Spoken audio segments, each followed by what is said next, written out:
Olá, seja bem-vindo, aluno, você que é comprometido com o seu futuro. Sou o professor Douglas, professor de Física, e hoje estamos aqui de volta com mais uma aula do Pré-ENEM Legal. E hoje vamos falar sobre um assunto muito legal. Vamos falar hoje sobre ondas. Já ouviram aquela música? Olha a onda, olha a onda. Então, é hoje que a gente vai entender como que funciona essa onda, tá bom? Então vem comigo, vamos lá. Primeiro, o que são ondas na física? Na parte física, a onda ela é qualquer perturbação ocasionada em um determinado espaço-tempo, onde não ocorre o transporte de matéria, somente energia. Ou seja, o que é transportado através de uma onda? Não são matérias. A onda, na verdade, ela é um transporte de energia. E que energia seria essa? Pode ser energia cinética, energia eletromagnética. Então, esses tipos de energia que são transmitidos, são transferidos através de uma onda, né? A gente vai perceber em algumas situações do nosso cotidiano. Por exemplo, temos aqui, né, as cordas de um violão. Então, percebe que aqui está sendo transmitido um desenho de uma onda, né? Um outro exemplo também seria o reflexo de uma imagem na água. E também o outro exemplo seria aqui um radiocardiograma, né? Então temos aqui o raio-x, perdão. Nesse raio-x, observa aqui que temos aqui ondas eletromagnéticas que estão sendo emitidas para que possamos ter essa imagem. Então, as ondas elas se classificam tanto quanto as suas naturezas, quanto ao seu tipo de propagação. Quanto à sua natureza, né, temos aí dois tipos, são ondas mecânicas e ondas eletromagnéticas. As ondas mecânicas, elas necessitam de um meio para se propagarem, ou seja, elas resultam da deformação provocada em meios elásticos. No caso de ondas mecânicas, né, elas transportam apenas energia mecânica, relacionada à energia cinética. Por exemplo, elas precisam de um meio para se propagar. No caso, uma corda, se eu balanço uma corda, né, ela vai fazer ali um movimento de onda. E isso é um exemplo de ondas mecânicas. Então, vamos lá para outro. Temos também as ondas eletromagnéticas. Ondas eletromagnéticas, diferentemente das ondas mecânicas, elas não necessitam de um meio para se propagarem. Elas resultam de vibrações de cargas elétricas, que transportam pacotes de energia, que na física chamamos de fótons ou quantos de energia.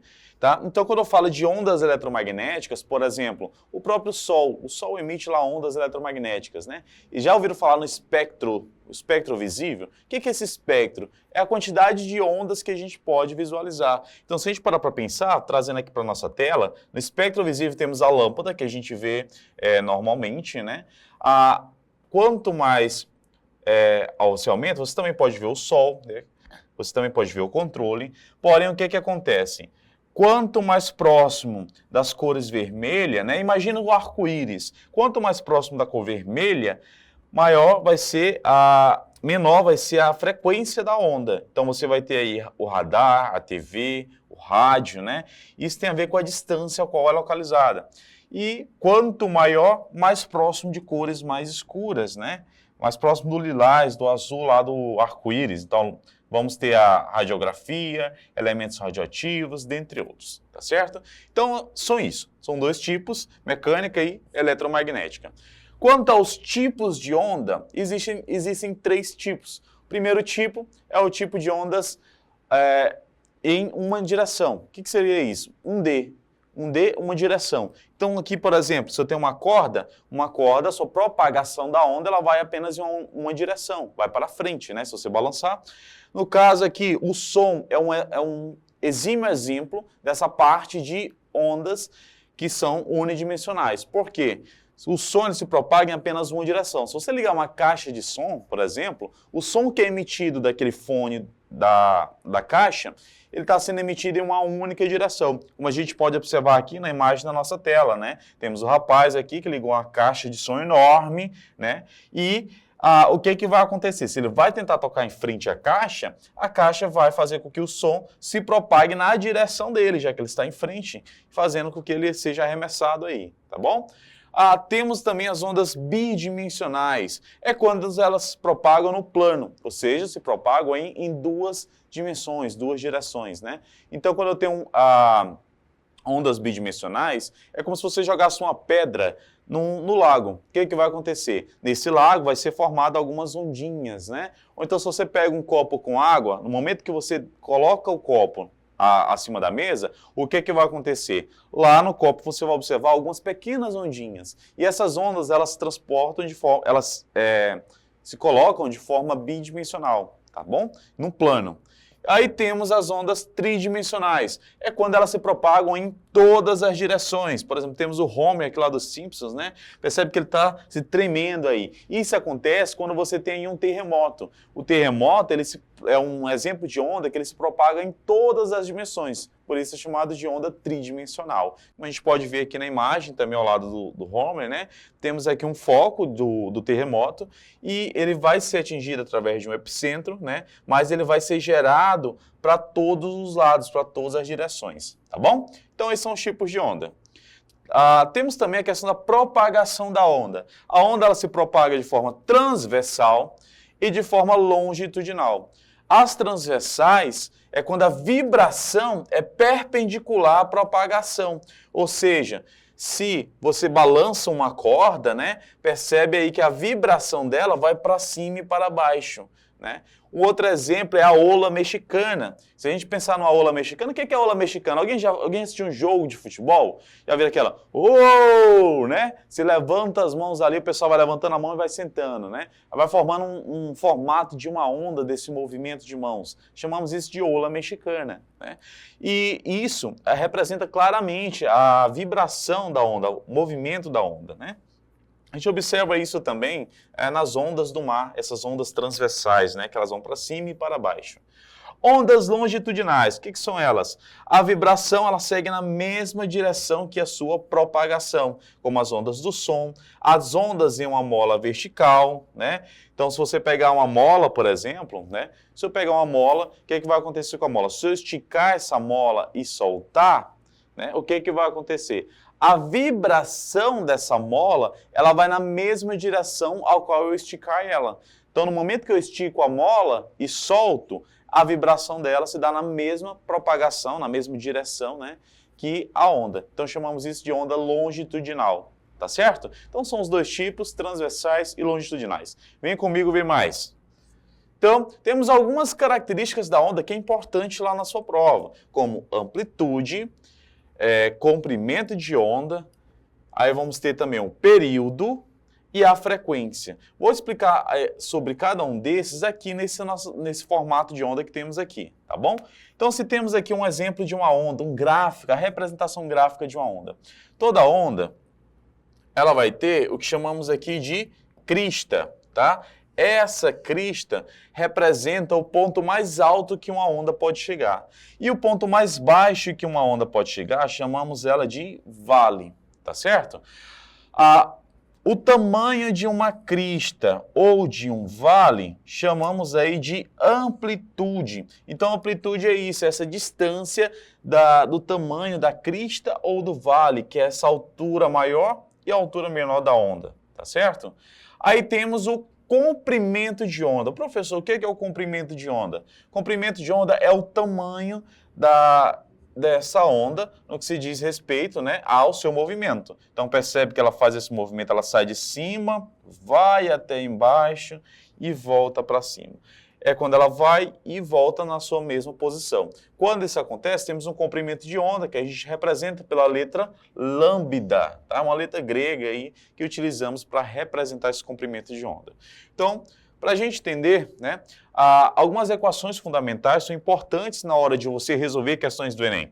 A velocidade de uma onda, por exemplo, ela pode ser calculada da seguinte fórmula.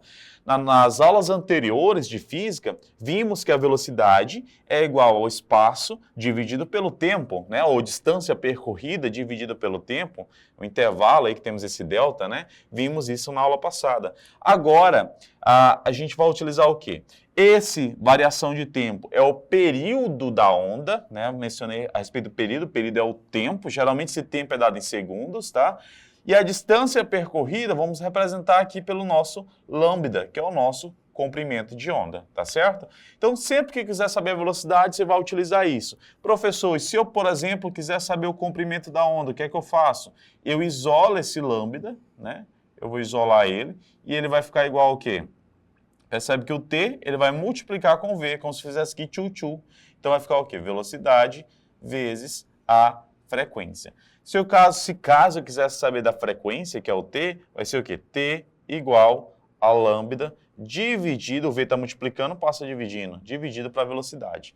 Então isso a gente vai trabalhando com essa equação fundamental do nosso comprimento de onda. Tá bom? Então já temos aqui, né, a velocidade você tanto pode calcular como sendo lambda dividido pelo período, né, comprimento dividido pelo período, ou você pode multiplicar o comprimento vezes a frequência. Nossa, professor, mas a frequência agora está multiplicando e é a mesma velocidade? Sim. Por que é a mesma velocidade? Porque a frequência ela é igual ao inverso do período, tá bom? Ela é igual ao inverso do período. Então, o inverso da divisão, que é o que temos aqui, é o quê? É a multiplicação. Então, em alguns lugares, em algum momento, a gente vai poder utilizar isso na hora da sua prova. Aí, o que precisamos saber? A velocidade, que é o nosso Vzinho aqui, né? A velocidade, ela é o quê? É medida em metros por segundo. O comprimento, ele é medido em metros, que é o nosso lambda. O F, que é a frequência, ele é medido em hertz, que a gente representa geralmente só Hz. E o tempo, período da onda, é medido em segundos. Tá bom? Então, essas são as equações fundamentais.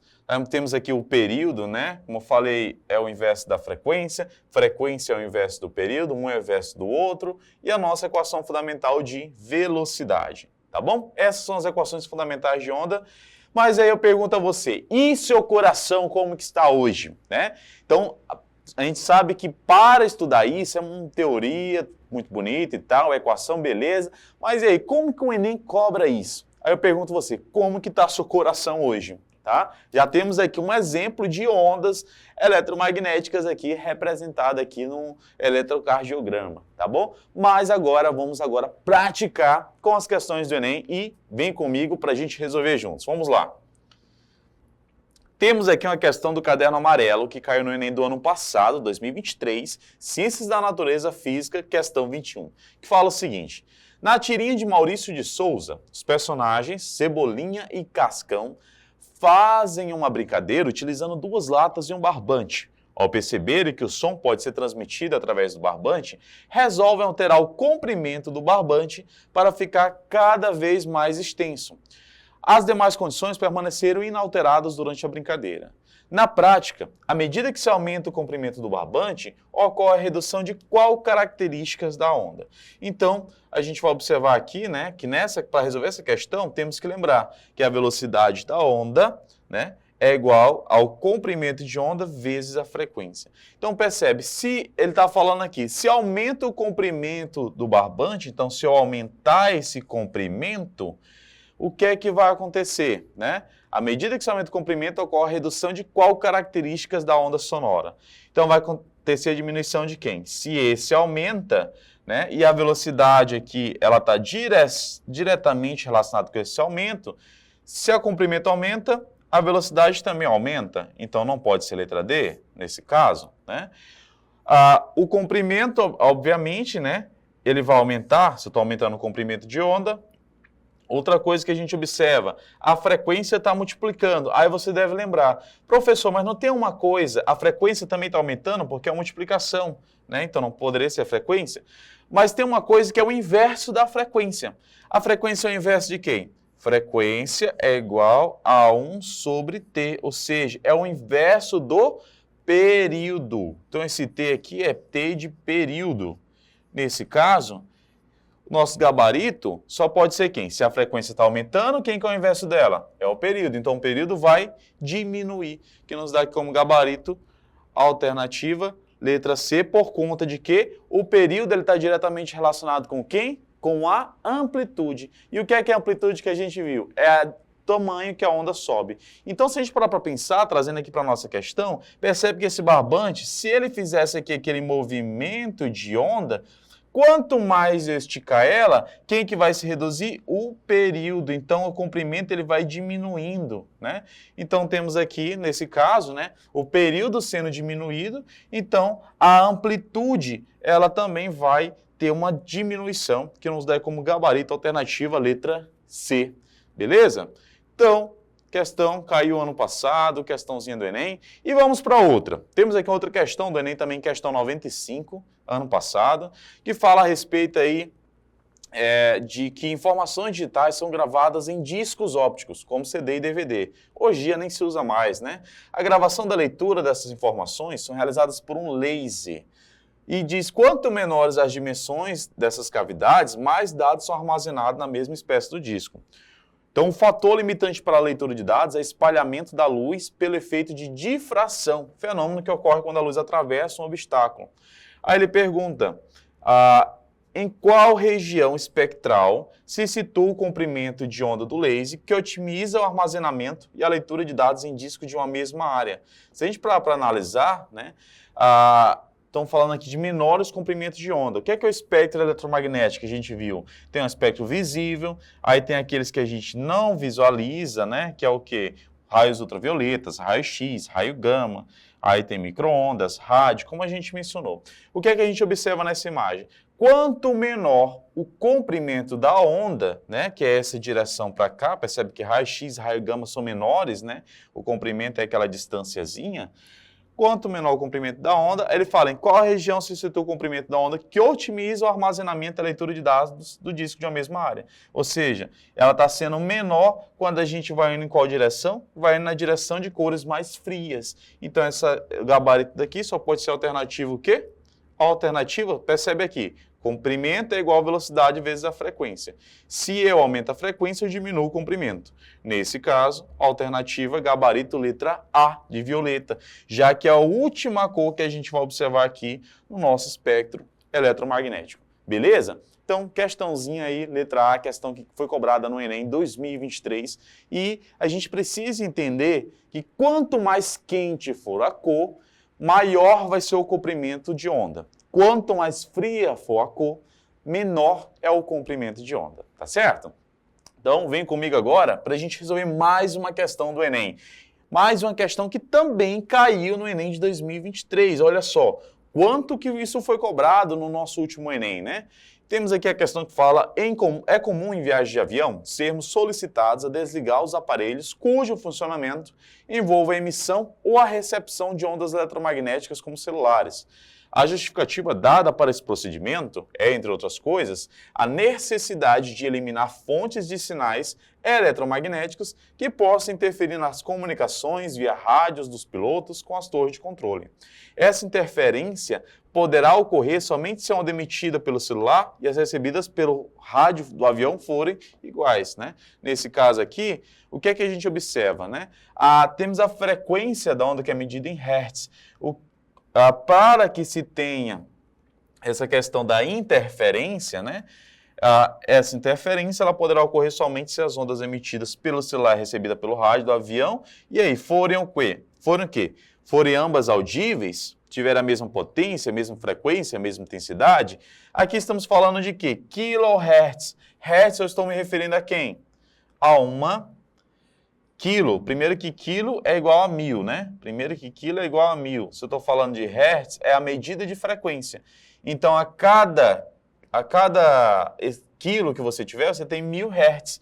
Então, no caso aqui, temos aqui 600 kHz, 600 mil hertz. Aqui também vai ser 800 mil e aqui também vai ser 1 milhão. Nesse caso, elas devem ter o quê? Estamos falando de frequência? Então, tem que ter a mesma frequência. Então, se a frequência que você recebe no seu celular, né, lá no avião, se a frequência que você recebe no seu celular, ela for igual à frequência emitida pelo rádio controle do avião, o que é que isso pode gerar? Pode gerar uma falha, uma interferência na comunicação do piloto, né, com o pessoal do controle lá da via aérea, e isso pode gerar, desencadear até mesmo um possível acidente, né, aéreo, que é algo que a gente precisa evitar. Então, por muitas vezes, se pede que desligue o celular na hora que você estiver no avião. Entendido? Tá certo? Então, é sempre a mesma frequência. Se tiver a mesma frequência, significa que não pode. Beleza? Então, bora lá. Questãozinha do Enem, mais uma para a gente finalizar essa parte aqui de ondas, né? Essa parte inicial. E temos aqui uma questão de 2021, que fala que o eletrocardiograma, né? Já perguntei sobre o seu coração hoje, ele é um exame cardíaco que mede a intensidade dos sinais elétricos advindos do coração. A imagem apresenta o resultado típico obtido em um paciente saudável e a intensidade do sinal VEC em função do tempo. Tá certo? Então, de acordo com o eletrocardiograma apresentado, qual foi o número de batimentos cardíacos por minuto desse paciente durante o exame? Então, temos aqui um gráfico, né? E esse gráfico representa aqui a intensidade do sinal e queremos saber qual foi o número de batimentos cardíacos por minuto baseado nesse gráfico. Observa que esse gráfico, primeiro, temos aqui a distância do comprimento da onda, né? Esse comprimento de onda, precisamos saber quanto que equivale. Temos aqui o tempo, que é essa direção, né? Percebe que aqui temos indicado que mede 0,2 segundos, só um quadrinho desse. Se daqui para cá temos um total de 5 quadrinhos, e aqui é só 0,2, apenas um quadrinho, então se eu pegar o quê? Se eu pegar os 5, eu vou ter o quê? 0,2 vezes 5, que é igual a 1. Então, temos aí um total de 1 segundo. Então, eu posso dizer, nesse caso, que uma batida equivale a 1 segundo. Tá? Então, um batimento, né, equivale a 1 segundo. Nesse caso, eu quero saber o quê? Eu quero saber, e em 60 segundos, vamos ter quantos batimentos? É isso que a questão quer saber, qual foi o número de batimentos cardíacos por minuto, já que um minuto tem 60 segundos. Nesse caso aqui temos uma regra de 3, é só você fazer aqui, tchu-tchu.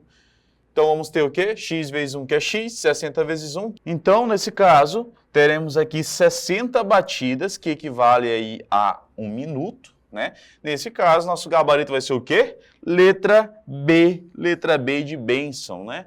E existe outras formas de resolver? Existe. Se você fosse utilizar para a fórmula, né? Sabemos que aqui temos um eletrocardiograma e temos a frequência dele. E a frequência é o inverso do período.